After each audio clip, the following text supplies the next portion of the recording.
দীর্ঘক্ষণ বিএনপির ভারপ্রাপ্ত চেয়ারম্যান জনাব তারেক রহমান সাহেবের সাথে কথা হয়েছে। উনি বলেছেন কাজ করেন, কাজের মূল্যায়ন হবে। উনি 4টে দফা দিয়েছেন। একটা দফা হলো যার জনপ্রিয়তা বেশি সেই নমিনেশন পাবে। এই ক্রাইটেরিয়াতে আমি আছি। সাথী বন্ধুরা, উনি বলেছেন যে কেস কাবারি বেশি খেয়েছে তাকে নমিনেশন দেওয়া হবে। এই ব্যাপারে এই ক্রাইটেরিয়াতে আমি আছি। সংগ্রামী সাথী বন্ধুরা আমার, উনি বলেছেন যারা বিগত 15 বছরে আওয়ামী লীগের বিরুদ্ধে লড়াই সংগ্রাম করেছে, যারা লড়াই সংগ্রাম করেছে 15 বছরে এই ফ্যাসিস্ট সরকারের বিরুদ্ধে, আগামী দিনের নির্বাচন অত্যন্ত কঠিন নির্বাচন। এই নির্বাচনটা স্বাধীনতার পক্ষের শক্তি এবং স্বাধীনতার বিপক্ষের শক্তি। আপনারা স্বাধীনতার পক্ষের শক্তিকে বিজয় করতে চান?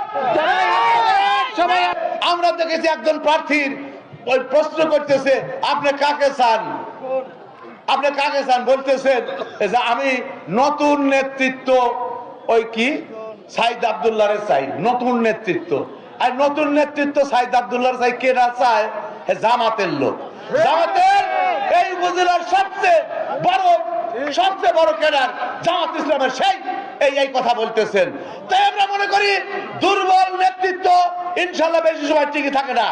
আমাদের পরিষ্কার কথা, এই মঞ্চ থেকে জনাব তারেক রহমান এবং বিএনপির ধারক বাহক আপনাদের নিকটে আকুল আবেদন থাকবে, এই নির্বাচনে আমাকে ধানের শীষ প্রতীক বানান।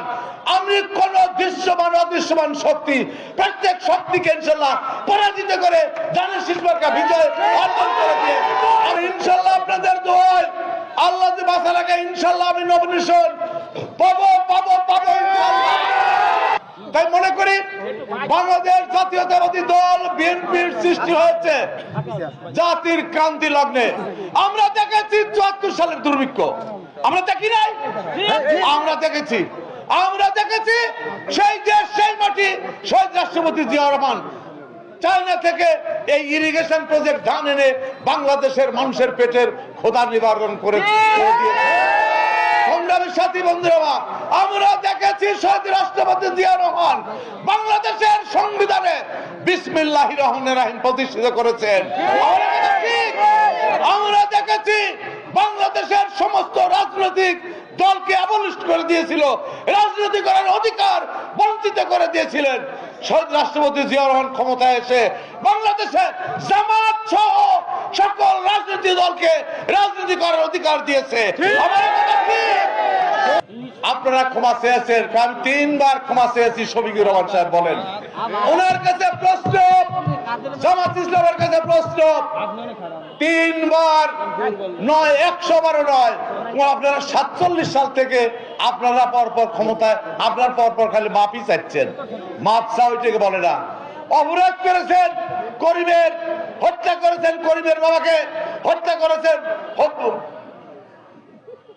করিমের বোনকে ইজ্জত লুণ্ঠনের জন্য আপনারা ধরে নিয়ে গেছেন পাকড়াদার বাহিনীর কাছে। মাপ চাবেন তার কাছে। প্রকাশ্যে দিবালোকে এই জাতির সামনে বলতে হবে, আগে 30 লক্ষ শহীদের রক্তের বিনিময়ে যারা এই দেশ স্বাধীন করেছেন তাদের বিচার এই বাংলার মাটিতে হবে। সংগ্রামী সাথী বন্ধুরা আমার, আগামী দিনের নির্বাচন এই জাতির, আগামী দিনের নির্বাচন অত্যন্ত কঠিন নির্বাচন। এই নির্বাচনটা স্বাধীনতার পক্ষের শক্তি এবং স্বাধীনতার বিপক্ষের শক্তি। আপনারা স্বাধীনতার পক্ষের শক্তিকে বিজয় করতে চান?